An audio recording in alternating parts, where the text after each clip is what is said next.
So let's see, what is it doing here? It looks like it's thinking about it right now. I must have clicked it. Well, it says we're live. Now we're live. Okay. Well, thank you. Thank you. I'm Jennifer Hughes. Welcome to Mom Champs. This is my friend Cheryl Mays. She's a fellow Canfield Success Principles trainer. And so today we're going to be talking about the success principle of experience the fear and do it anyway. So welcome, Cheryl. Thank you for coming. Hey, Jennifer, I am so excited. I love sharing principles with individuals, and this is one of my favorites. So I'm excited to be able to share this with your audience. I love that. Thank you.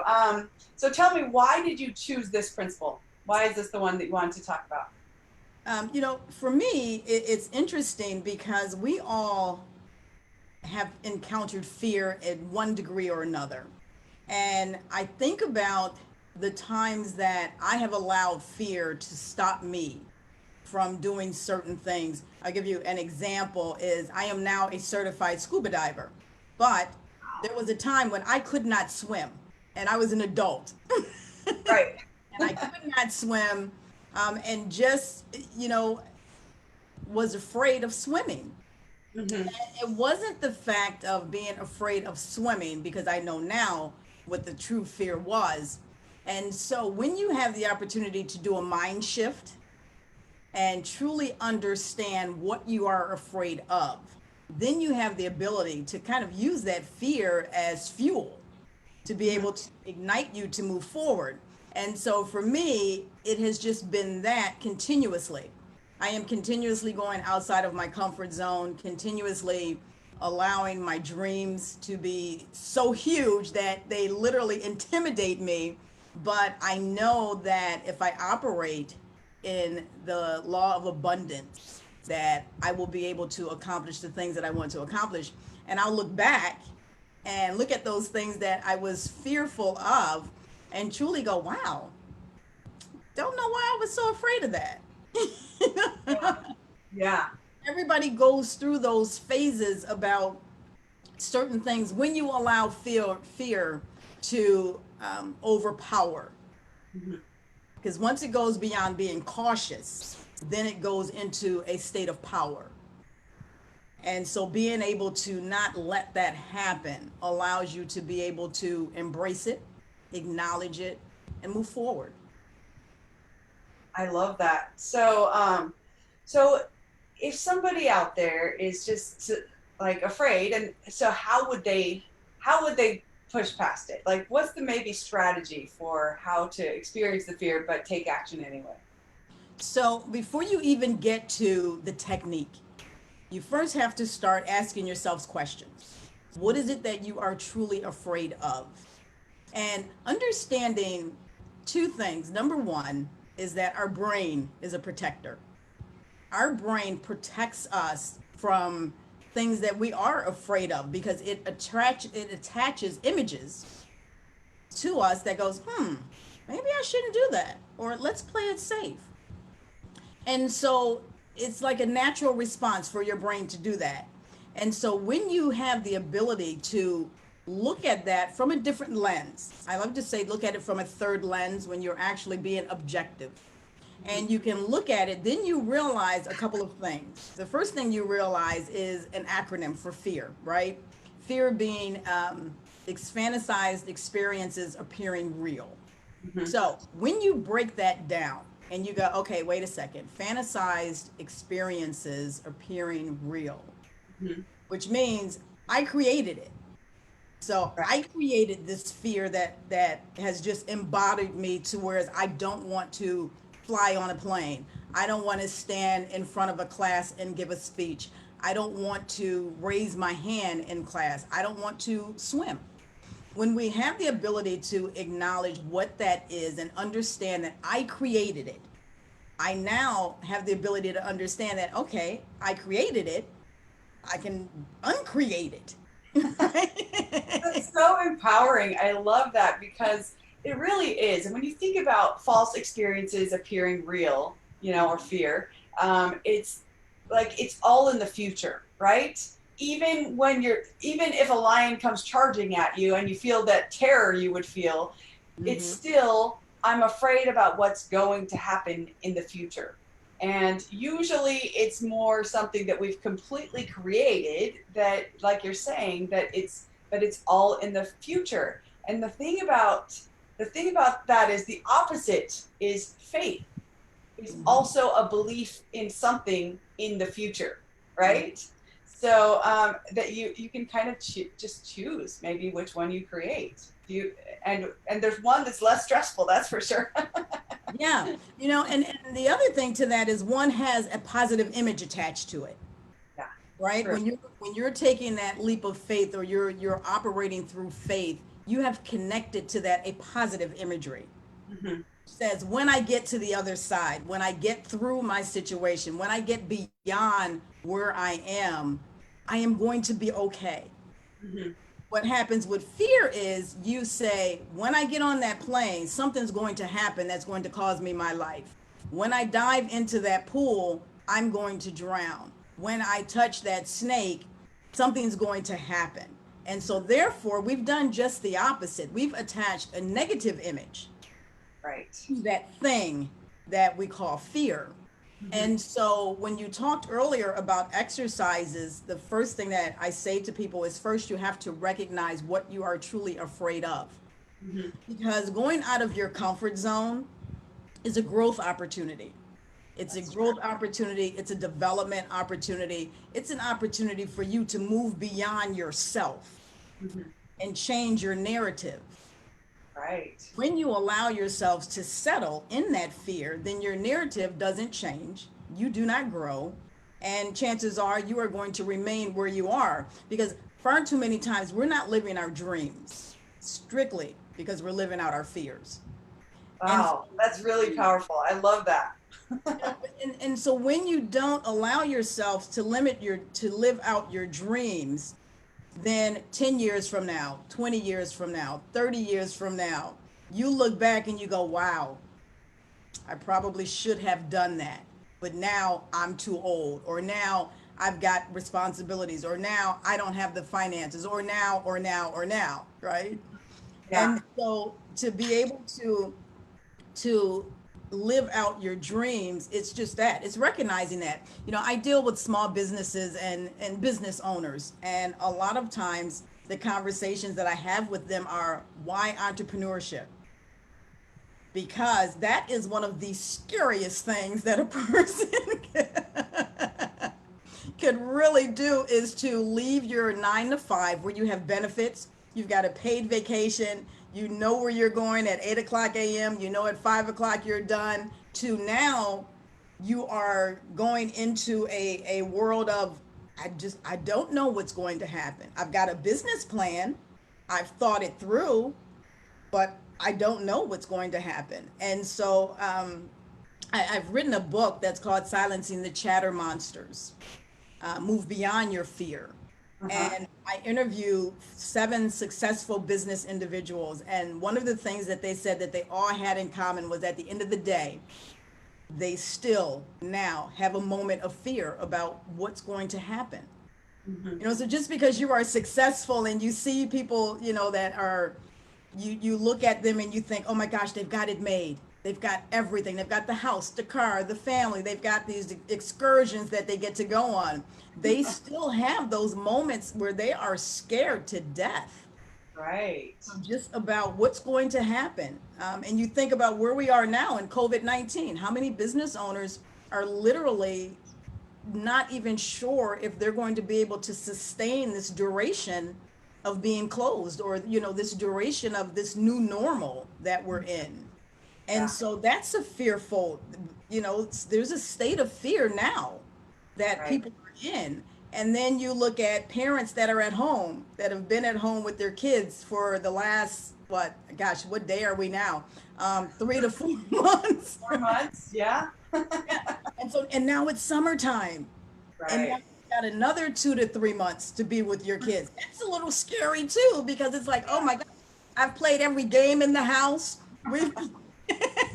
We've played every card game. We've read every book. What am I going to do now for these next 2 months? Right. Some places they don't have camp. They're not doing summer camp. Right. Right. So, so what do you do? And how do you get your kids to not be fearful? Because think about this, Jennifer. When you have a child, how often do you hear the word no? How often do you say the word no to that child? Statistics say 400 times a day. A Right. child hears the word no, Yeah. right? Don't touch the stove. Don't go down the stairs. Don't cross the street. Don't go, don't do this. Don't do that. And so you hear that so often. And so now your kids they still have this element of fear of things that are unknown. And as parents, we've done that. We've done that. Right. So true. It's so true. Well, what I thought I had while you were talking is that really when we have this huge fear, we really like let it control us. It controls us instead of us being the master of our mind and us controlling, our own fate. It's just really kind of, yeah. So it's, I mean, that's why it's empowering to overcome your fears and to do it anyway, because then you kind of get that sense of empowerment, that courage, that confidence that comes with just pushing past it instead of allowing it to kind of control your life, right? Yeah. And then there's also the fear of doing it all at once, Yeah. right? It's like I got to get the entire, I have to get the entire piece. I've got to grab the entire thing all at once. And when you talked about techniques, one of the techniques is to break it down. Mm-hmm. Break it down into smaller tasks. So, for example, if you are afraid of swimming, this is what I did. To be afraid of swimming, first I had to get into the pool. Because that's the first thing, right? Is that you literally have to be okay with getting into the water and allowing the water to cover your head. Because Right. most people that are afraid of swimming, they're afraid of water being in their face. Mm-hmm. So you gradually, you take these steps to where it's okay, now I'm no longer afraid of water being into my face. Now I can go into 6 feet where the water covers my head. Right. Okay, now I'm in 6 feet and the water has covered my head. My feet aren't touching the bottom. Now I can start paddling. Mm-hmm. And so you gradually take these tasks and you learn that you can overcome them. Yes. So you get to the point where you're like, oh my gosh, wait a second. I just swam the whole length of the pool Yeah. and didn't even realize it. Now, what do you do now? You go back and forth, right? Right. Because now this is what I do. Yeah. Well, I feel like kids are such a good example of this because in some ways they're fearless. At the beginning, they kind of have to learn fear. Mm-hmm. And like they'll start riding their bike. If you say it will be okay, they trust you and they move forward with it. So in some ways they're kind of fearless and then somehow they unlearn that and have to then you have to unlearn the fear so Mm-hmm. that they can kind of, get back to where they started, which Yeah, is being yeah, fearless. exactly. And then there's that, there's caution, right? And there's Right. cautious because that's what our brain also does. Our brain allows us an element of fear that Mhm. will allow us to be cautious. Right.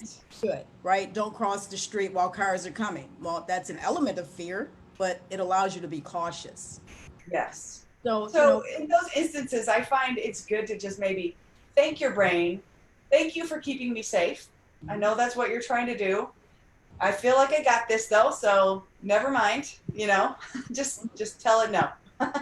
yeah. And here's the thing when you think about it is that the mind doesn't understand the difference between a fantasized image and a real image, right? So Boom. That's it so big. right? Because it does not know the difference. We attribute differences to it by the expanding of our heart pressure, by Right. sweaty palms, by they said the butterflies in your stomach. We create all of that, That's true. and then it triggers to the brain. Oh my gosh, this is something this is a fearful moment, Yeah. and so we have that control, and that's what we do. Right. So a technique would be just this, is to write everything that you are fearful to do. Now, and I chose that word very, very cautiously. Not fearful of, but fearful to do, which is totally different. That's So, true. for example, I am afraid to raise my hand in class because when I raise my hand, the kids are going to laugh at me. Mhm. Okay, so that tells me now why you're afraid. So now Right. let's do some things that will allow that not to happen anymore. Because it's not a fear of, I'm a fear of raising my hand. Why? There's nothing wrong with your hand. It's attached to your arm. It's not going to fall off. So there's nothing wrong with that. Right. It's what you have attributed to.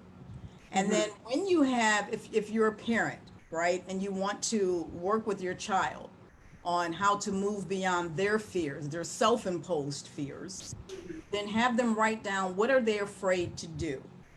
And the wording is so important because it's not that you're afraid of snakes. It's that I'm afraid to touch a snake because.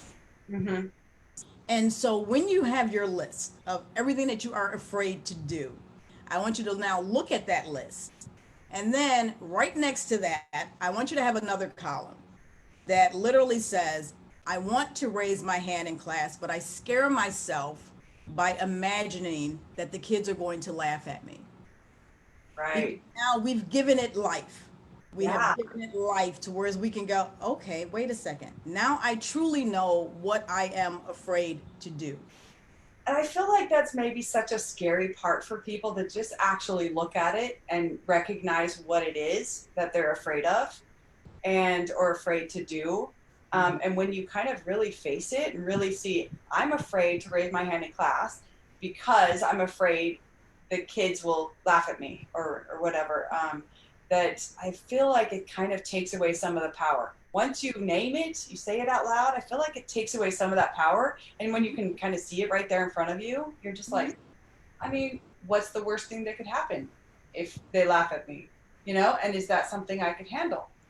Yeah, I could be fine with that, you know, like so it kind of really just changes everything. If you just start to look at it and then you ask yourself, what's the worst thing that could happen here? And could I handle that? Yes, I think I could. So Exactly. And yeah, that's exactly the exercise. That's exactly what you do is you now have the ability to rationalize what right, is it and could I deal with that? You know, right. there's a my favorite story is Hope Floats, and that goes way back. And the one thing it says is beginnings are scary, endings are sad, but it's in the middle. That's where hope floats. And Yeah. so in that middle piece where you are have stated what you're afraid of, you know that you have the ability to overcome it, but it's that middle piece. How do you Hmm. get through that piece? Because Right. that's where the growth is. That's where the strength is. That's where you gain your strength, your growth. That's where you gain your ability to know that you can do all things. Exactly. That's And really so, powerful. and so as a parent, you want to help your kids. You want to help them go through that process because there's a day when you're not going to be there and they're off to college or they're off in their first apartment or their Right. first car or their first date. Uh-huh. You don't want them to be afraid. You want them to experience this. You want them to enjoy it. You want them to be able to come back and go, oh my God, it was fabulous. Yeah. Yeah. I love how that makes you feel when you're like, I was so afraid and now what was I actually even afraid of? Yeah. Because then you can kind of see it gives you the power then the next time to just say, well, maybe this won't be as scary as I thought either.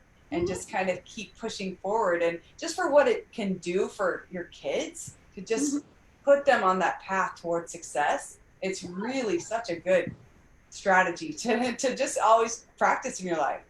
Yeah, and then it also teaches us, even as we turn into adulthood, it teaches us that it's okay to be afraid to do something. But now I have a technique, and that's going to allow me to keep moving forward, even in my success. Right. Even in my success, I can be afraid to do something, and that's okay Yeah. because it allows you now to take a calculated risk. Hmm. And so now all of these other things get elevated, right? You take a calculated risk. Now you start looking at, strategic goals. And so everything now gets elevated to the next level of what it takes to be successful. But it starts out with you on the ground floor, literally saying, I can control this. I created it. I created the plane crash that hasn't happened yet because I haven't even bought my ticket. Right. And that's the thing about most fears is yes, you create them and they haven't happened yet. And the highest probability is they won't happen. You know, more planes fly successfully than crash. Exactly, exactly. And then, you put something positive on the end of that, right? I get in the plane, it doesn't crash, but guess what? I end up in Disney World with my grand, or I end up, going to see my girls, and, we're having a girls' night and it's her wedding, it's a bachelorette party or something like that. And it makes it, I need to get on the plane because I got to get there. Right, right. So Yeah. again, it's that mind. It's the mind that you have the ability to say, wait a second, we're not going to live in fear. We're going to Mhm. acknowledge it, we're going to experience it, and we're going to use it as fuel. Yeah. And we're going to move forward even if we have to take smaller steps. Hmm. And the final thing I will say is what people have to understand is that every day we work on us because we are constantly becoming who we are meant to be. I So love for us to continuously every day take simple steps for daily success. And that's what we want to do. Yeah, oh, I love that. That's really true, and that's really what we're all trying to do here is take simple steps daily toward Mhm. our success. Like, what is it that you truly want, and start working toward that every day, and then you can really, and then you'll experience little opportunities for fear every day that you can push past, and it really just kind of makes you feel like invincible almost when you just are like I was terrified that I did that, and look at how good that turned out, or Mhm. something like that. It's just kind of like, wow, I want to try that again. It's almost like the roller coaster where you start to go down, and oh, this is terrifying, but then, wow, that was so fun. I loved it. So Yeah. it's like that. Like, even though it's not quite as exciting sometimes when you're really feeling fear, but that's what your body's saying. It's in fight, flight, or freeze mode. So usually that's what happens to you is, and that's what keeps us frozen up, locked up for so long, is we're just like, nope, I have fear, so no. Yeah. So yeah, but And then there's also this saying that says, you can have, how does it go? You can have the pain of discipline or the fear of regret, something along those lines. But yeah. basically, what it says is that the largest fear, the most devastating fear, is the fear of regret. Hmm. And that's not doing it. It's not fulfilling your dreams. It's not fulfilling your vision. It's not allowing yourself to become who you are meant to be. Right. Keeping yourself in a box where it's safe, it's comfortable, nobody cares if you do it or not. And so being able to get beyond that, Right. that is truly, when we talk about success principles, right? That is truly what it is how to get from where you are to where you want to be. Right. And what are the techniques that you use that will allow you to accomplish that? Hmm. And And before you do anything, you got to get beyond the fear. it's true. It's Mhm. really true. And just that constant thirst for growth, Mhm. just that constant desire to make yourself better, to up level yourself. I think all moms want to do this for their kids too. So Mhm. it really starts with the mom. First the mom has to get it, and ideally both parents, but I mostly talk to moms. But I feel like if you change the mom, you can change the whole generation. So it's really important for the moms to start to do this so their kids can see, wow, my mom did that thing. That was pretty amazing, and then start teaching the kids. And you can do this too. And you start with just little steps. When they live in your house, that's the safest place to start learning things the hard way, and start experiencing the fear and doing it anyway, Mhm. because the consequences get much bigger once you live out in the world as an adult. So I feel like when moms have their kids at home, that's the safest place to start learning this, feel the fear and do it anyway. Yeah, and then realize that it's okay to fail once in a while. It's Mhm. okay that you didn't get it right the first time. Right. because you are in your home, you're in a safe environment, and you are in a time in your life where it's just trial and error. Exactly. You know, you do the best you can with the techniques that you've been given, with the rules that your parents have given you, with, you know, all of the advice that they've Mhm. given you. But, you know, when you go out there, it's pretty much trial and error. Yeah, You that's know, true. you have to let yourself experience that so that you do Mhm. know where your growth is, where your strengths at. A lot of Right. times that's a huge piece. I deal a lot with corporate Mhm. and working with employees, and it's where are your strengths? People like to work on their weaknesses. And Mhm. it's like, no, no, you don't need to work on your weaknesses, work on your strengths. Right. Align people that will complement you, that are Mhm. strong in those areas where you're not. So now you are developing others. Right. I love that. I love that. And I think it is such a common thing to work on your weaknesses, but that keeps you focused on them and it keeps keeping them real for you. Mhm. So when you focus on your strengths, you improve them. You make those bigger instead of focusing on what you're not good at. Or it's the same thing with your fears. When you focus on your fears, it gets bigger, gets more powerful, you know? And when you focus on what you want to accomplish at the end of it, that's what gets bigger for you. That's what becomes more real to you. Yeah, So I love that. you got it, because the brain is so very powerful. That's But true. yet we direct it. No, we Yes. direct it. And when you realize that you have dominion Hmm. over your brain, you have dominion over these feelings that you're feeling, you have dominion over your destiny, Right. then you start to operate more deliberately and more intentionally. Hmm. Exactly.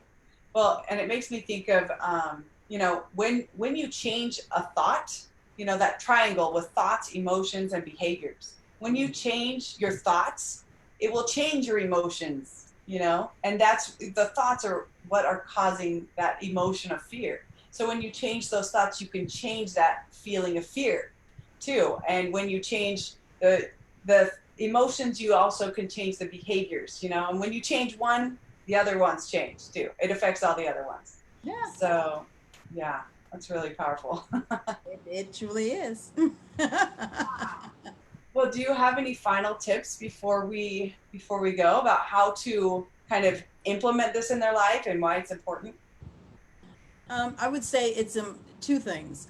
Number one, do the exercise that I shared. Write down what you are afraid to do in one column on a sheet of paper. On the other side, write down this exact sentence.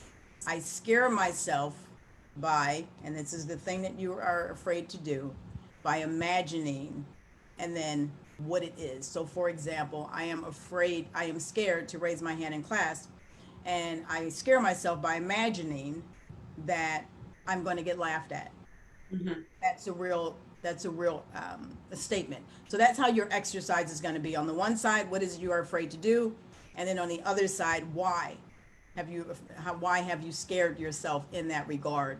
Hmm. And then lastly, my my my my words of advice on fear is to recognize it, acknowledge it, experience it, and then use it as fuel. Yeah, because the word in Japanese, there's a word for crisis. There's two words that mean crisis, and one is danger, and one is opportunity. Mm. So I like that about use it as fuel. You just use it as an opportunity to grow stronger, to grow Mm-hmm. more. So, Absolutely. Absolutely. You know, and at the end of the day, right, you continue to work on you mhm. every day, work on you because we are all going to continuously experience fear throughout our lives. It's not like you've conquered it one time and it's never going to come back again. True, very true. It will come back again, but now you have techniques. And Yes. the more you know, and the better you can be. Mhm. So, Perfect. I love that. Well, Cheryl, it's been absolutely fabulous to have you with me today and to teach this powerful technique about how to experience the fear and do it anyway. And so, everyone, put in your comment below about how to, when you have experienced the fear, and done it anyway, and how that felt, or what you want to try this new technique Cheryl taught us, what you want to try this on, what you're afraid of, and you scare yourself by imagining what. So put that in the comments, and thank you for being here, and we'll see you guys all later. Have a fabulous day, guys. Bye. Bye.